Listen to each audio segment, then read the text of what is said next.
Roshan Zainol Raushan. It's time for another episode of the Rated RR podcast. Thanks for joining us, and I'm delighted to say we have got quite a famous goalkeeper in Singapore circles, actually. He's played for many clubs. One of my former teammates, he's laughing right now if you're joining us on YouTube, one of my former teammates at Singapore Armed Forces FC, former Geylang International goalkeeper as well, and countless others. He's even played for Singapore Recreation Club. I'll leave it to him to tell us about all the stories that he's got in his footballing career. Zainol Gulam, thank you very much for joining us, Zainol. You've had a few days now, or some time now, since you announced your retirement from the professional game. How do you feel now?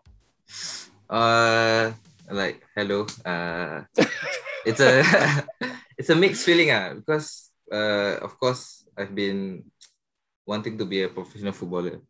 I faced lots of hurdles, I should say, obstacles, because my route wasn't easy. I wasn't in the youth setup, national setup.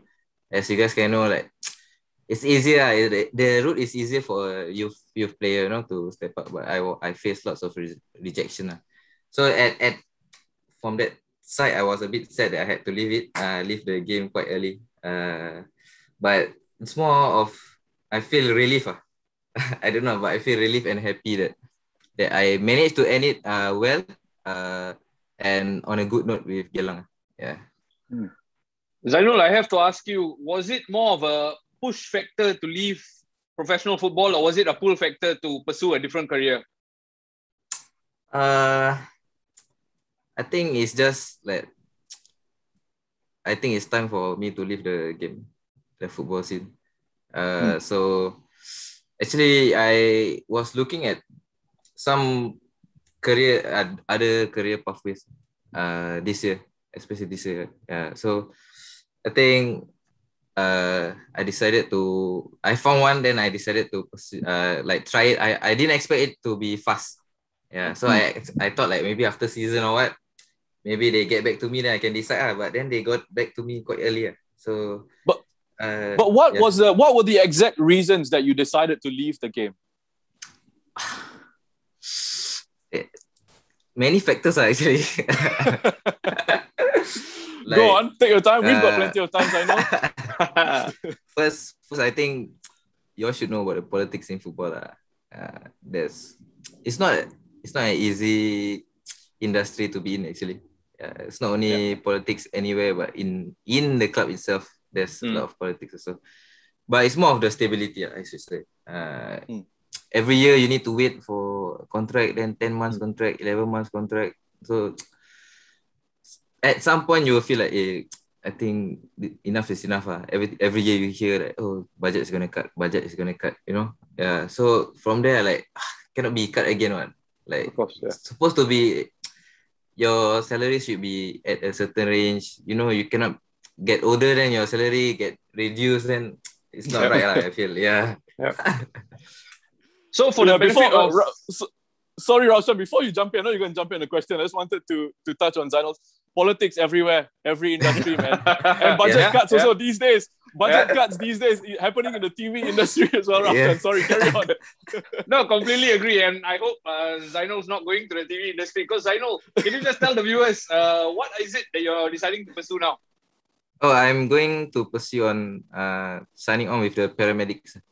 Oh, wow. Okay. I've been thinking about it, like, actually in end of 2017, actually, I wanted to actually sign on already because I had no club at all. Okay. Then I thought about it, then like Geylang took me at that point. So then this I don't know, it's just a thought that this year, like, okay, maybe this is the year I should just try first, see how it goes. Then thankfully that I got it. Then I'm just waiting for like a call for them to get back to me on the contract signing. Yeah. Okay. So brilliant. Paramedic. You're gonna be sorry, Roshan, you're gonna be changing, you're gonna be helping lives, man. You're gonna be saving people. So you're jumping into quite a fantastic industry. Yeah, correct. Yeah. Sorry, Roshan, carry on. Were you in SCDF in National Service, and that's where I was. to become? Okay. Yeah, okay. I was. Okay. Yeah. I understand. So okay. I asked my encik, so then they say, hey, you better come. Nice. Yeah, so nice. Yeah. Okay, let's bring it back to your footballing career. And you spent time at SCFFC, at Woodlands, at Warriors. When SCFFC went under a different name, Geylang International as well. Where would you say you had your best moments, Zainol? If playing moments, I think it would be Geylang. Because when I joined them, they weren't having the best of like financial state. I think they were on the verge of bankruptcy, I think. In 2018. Yeah. Wow. Okay. Then I joined them. I can say at the wrong time also, but I had no choice because I didn't had a club. Like I was clubless at that time. But it was a blessing in disguise. I mean, my career, I think, started like from there. Like I played a lot of games there. Then can say a bit of recognition over there. But to choose best moments, I think SCFFC. Because although I wasn't like usually part in the first team, but I think that's where it was an eye opener for me. Like what being a footballer is, like all these fantastic players there. Like you realize that when we see TV like see the football games, like they are good, this and that. Then when they do something like maybe a mistake or what, lousy lah, I can do better. But then again, they don't see all their sacrifices on the field, in training, their hard work, all this. Sometimes people don't even know. Some players come early, do extras. Even they are the top players, they still come and do extras. They spend lots of time away from family. Then like some players are willing to help the youngsters. Even a superstar, Roshan was one of them. I remember. I think superstar is reaching a little bit. Tell us, what do you remember? I remember like I was rejected for the newspaper cup. Then I got scolded by my primary coach, Selvaraj. Wow. Yeah. Because I didn't go for training, I went there instead. Because usually before game day, you should be at the club training, right? But I went for my mistake. I went for because I was so eager to impress the coach, but I didn't get so he scolded me. You should be with the team. You put the team first. Blah blah blah. Then I was really down. You rejected by you got a chance to be in the under-21 newspaper cup team. Then you got scolding from your coach. Then you're like supposed to play. Then you feel down, right? Yeah. Then I was so upset.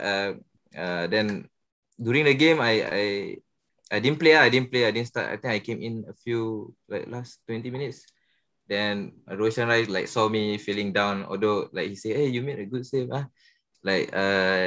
It's part and parcel of football being rejected. This is just a small step for you to understand.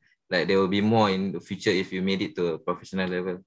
So his words actually made me realize that actually he's correct. At that level, they are still helping all these youngsters to motivate them to go pursue their dreams. Yeah. Wow, I didn't know this, man. Thanks for sharing. Confirm remember this. Yeah, confirm remember this. Thank you. Hashtag inspiration, lah, Rosh. Hashtag inspiration.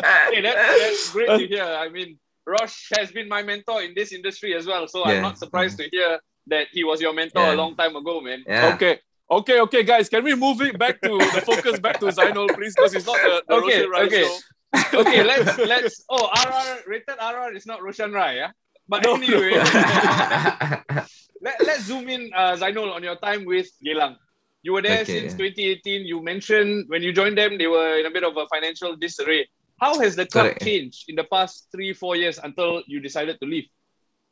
Actually quite a lot. I think they are like for the first year we were struggling like financially, but I have to give credits to the management, Andrew especially. Like he helped the club like get back to being stable again. Yeah, he managed to pull in sponsors, to at least help the team, because we didn't have the best of players in 2018. And the pay wasn't that great. Yeah, it was really bad. I can say it was really bad. Yeah, so like from there, then the next year it was a drastic change. Then suddenly we can get in good players, for example, Barry is one of them. Yeah. So as years goes, I think the management did a good job actually. So so yeah, getting the right people in is also important, especially for Geylang at that time. I think now they are better. Like we are getting better players now. Yeah. Although this year the result isn't as what they wanted, but in terms of the change, I think they are moving into the right direction. Yeah. Oh, fantastic. You don't really hear often management getting the credit that sometimes they deserve. So it's refreshing to hear Zainol actually say, Geylang International, if any of y'all are watching this, your management have been doing very well. Kudos to you. Zainol, you touched on something that was interesting to me. This season, the results haven't been so good. Why do you think it's been difficult for Geylang this year? First, I think they had issues at the start where our foreigners didn't come in that earlier. Yeah. Then I think foreigners also plays a part in helping a team. They are supposed to bring our level up. Yeah. So of course I can't say like, oh, we don't have foreigners, that's why we do badly, this and that, But I think of course that belief, we started to have doubts in the belief that other teams got foreigner. Then when we step into the game, we don't have foreigner, how like something like that. Yeah. So that's where our belief starts to drop a bit. Then of course when result like first game we won, right? So that's where the hope came like a bit. Yeah. Then suddenly we start to lose again. So of course we had to, I think our playing style also we move away from our playing style. Yeah. Then from there players get confused as well. Yeah. I mean, I don't blame the coach because of course under pressure, then you need result, then management also want result. Then of course sometimes you need to change tactics, but then the players, like, when coach say, okay, we will stick to our philosophy, then the next time you change philosophy, then you change again, then players get confused, then the belief starts to drop. I think that's where the issue rises. It's more of a confidence. Zainol, and on, you touched on that. You talked about the confidence dropping in the squad and in the side. And recently, your assistant coach at the time, Hide Kamis, he was on the Final Whistle podcast, and he touched on a few issues at the club. And that was just one side of the story. And I feel like you were in there. You know exactly what was going on. So I want to get your take on what exactly was that situation, and what can you tell us about that? I don't blame him for saying his side. I mean, it is true also. I mean, I heard like I've seen also, because I was in the team, that what he said is true lah. Like sometimes I remember that, when someone is like emotionally like he's angry, like coach knows one thing about him: if he's angry, that's it. He'll just blast. He blast without thinking. So I think there was one incident where he just said that, I don't need my COE coaches to help me. So that was the trigger point. Like, so that was the trigger point. So then that's where like Hide felt that, since you say that, then we don't help you. So they, to me, it's wrong. Like you have a meeting, because he's the head of youth, right? So you have a meeting without the head coach, which is the SPL team, right? Because it's regarding helping him first, right? So they had a meeting. I think they say, we are not paid extras, this and that, to help him out. So why should we help him out? And he said that he don't need us, all this. So this is where the misunderstanding happens. Like, means you're going behind my back. Like, Noli will feel like, you're going behind my back. Why can't you say in front of me?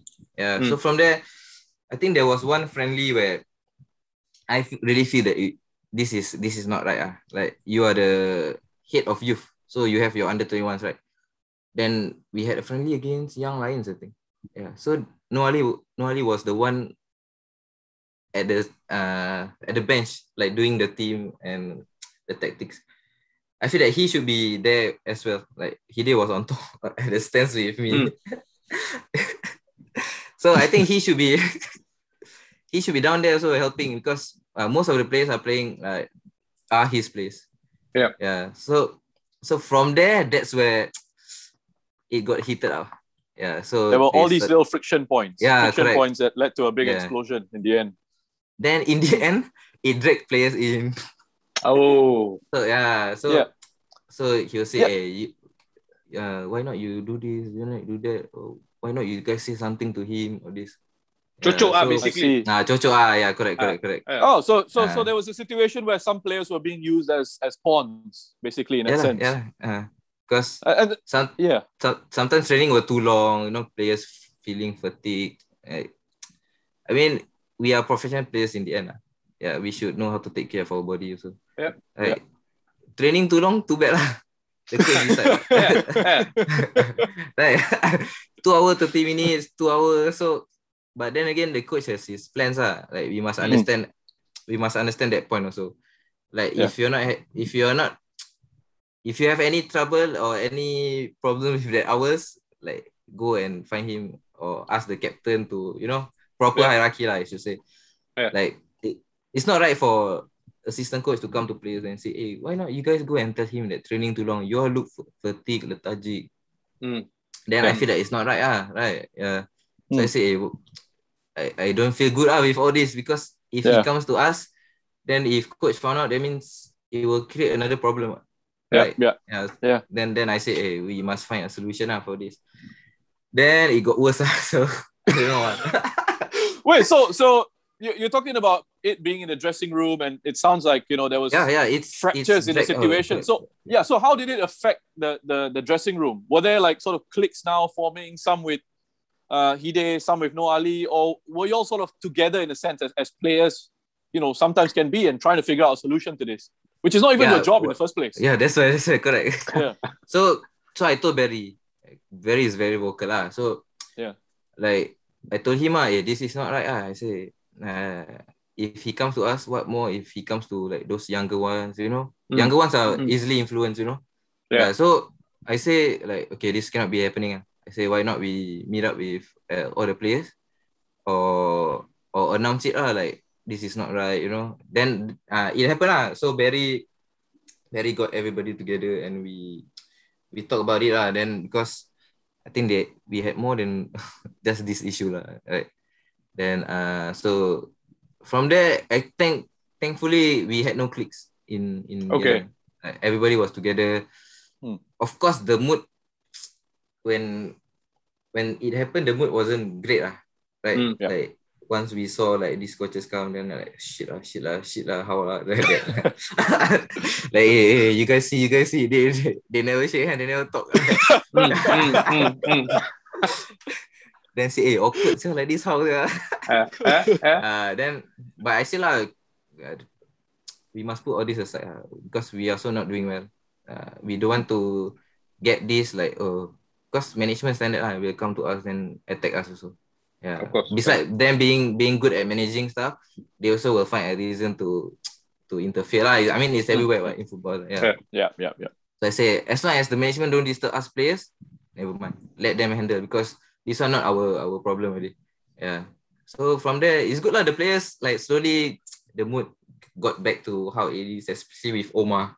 So we use Omar. We had to use Omar sometimes. Ais also, they make the. Tell us about that. Use them for what? Tell us about that. Use them for. Omar will be in his underwear dancing around. Oh, you mean for morale? Morale. I get it. Okay. Just to ease the tension a bit. Yeah, ease the tension. I certainly didn't expect a story about dancing around in the underwear. And sometimes he don't wear anything with the soap on, and he just dance around, Okay, this one better censor already. That's right. I mean, among the players, it was good. It was really great. Okay. So just to close the lid on this whole thing, when Kide eventually chose to leave the club or was told to leave the club, Was there like a palpable relief, and then you guys pushed on from there, or what was it like? Just to close the case, how did it move on from there? Uh, actually, it didn't stop there.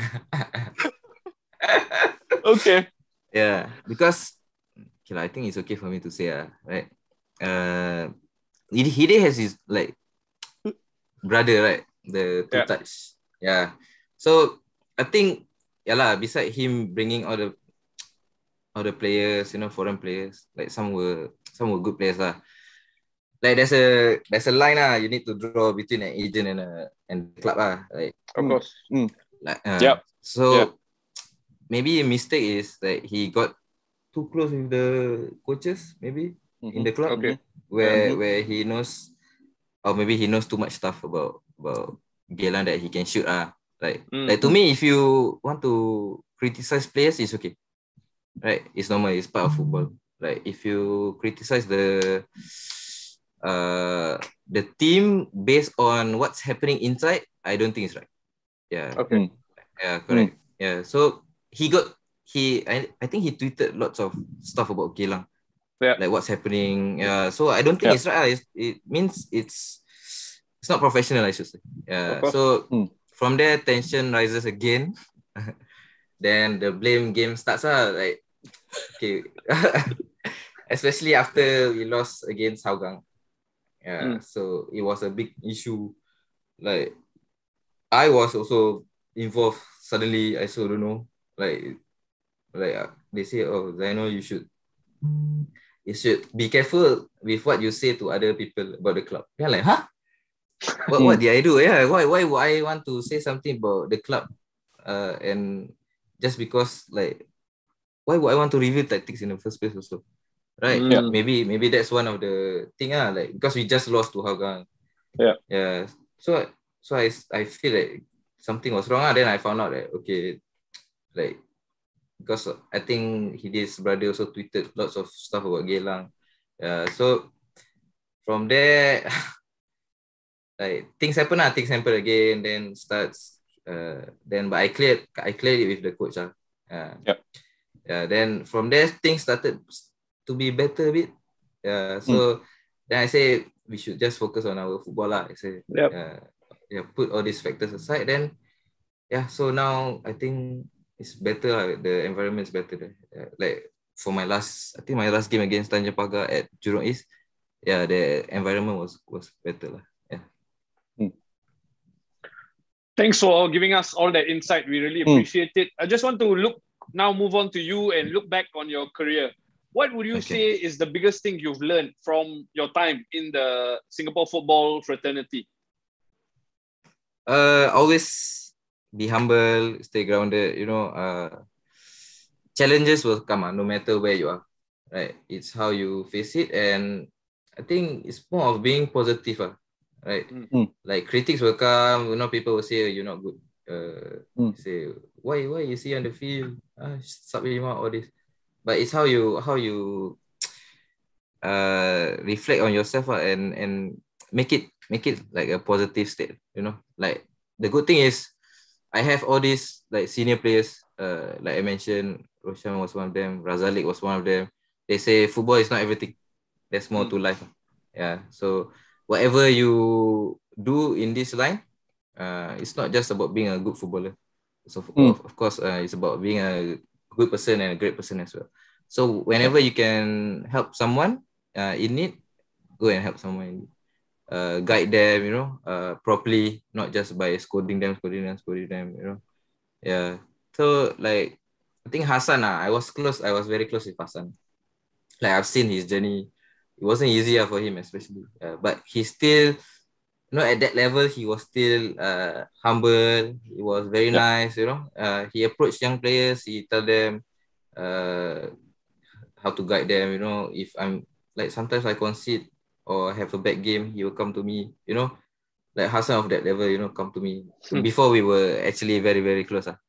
Then I like, okay, this is something that I can look into. Like, being a good person is more important than being a good footballer for me. Wow. Yeah. Yeah, brilliant advice. And I mean, you're on your way to doing that as well in your next career as a paramedic, which is absolutely fantastic to hear. It's a job that really matters, and I think in advance, I'd like to say thank you for taking up that role, Zainol. Speaking of positives, now we know what the issues are with Singapore football. Everyone has an opinion about it. Everyone has an opinion, and it's easy to point out the negatives. Correct. But I want to go the other way. And I actually want to ask your opinion. You've been in the scene for a long time. Yeah. What are the positives about Singapore football? What are the things that we do well when it comes to Singapore football? Because there must be positives in our game. Of course. Yeah. I think if you compare what we have, I think can say stadiums. Our stadiums is quite good actually. Yeah. I think how the management, how the club runs also is quite positive. Like, I mean, there's a pros and cons about being privatized, right? Like, I've heard in Thailand, like suddenly the club can just close down. Then players will be jobless, you know. So over here, of course, there is like it's quite safe. So I mean that's the good point, but like even the under-23 rule, right? I feel that it has positives. Like, you know, like for example, one of Geylang's player, Harik. I think without the under-23 rule, no one would know him. Harik Kanadi, Yeah. So there have been players, exactly as you pointed out, there have been players who've been given opportunities. Correct. Like Shahiran, all this. I mean, we have the talent. Like, I don't know why people keep on. Of course, I think what makes the rule bad is how the coaches uses it. So, like, I don't know who started, like, after 45 minutes, go and sub off the players. So, defeat the purpose lah. So, from there, we cannot blame the rule totally also. I mean, it's a good step, but I still think they should have the Prime League. I think Prime League was really good. We have senior players, like three, right? Yeah. 3 to come down and help. 3 last time could play in the Prime League. See, that's a good step. Like, and Prime League had good players, you know, talented players. Like, it wasn't easy. Like, if you're really good, then you make the cut into the S-League team. So we have all these good plans. Actually, they are all good plans. But we just need one person to just take that step. Now it's all like being safe. Okay, we just do this.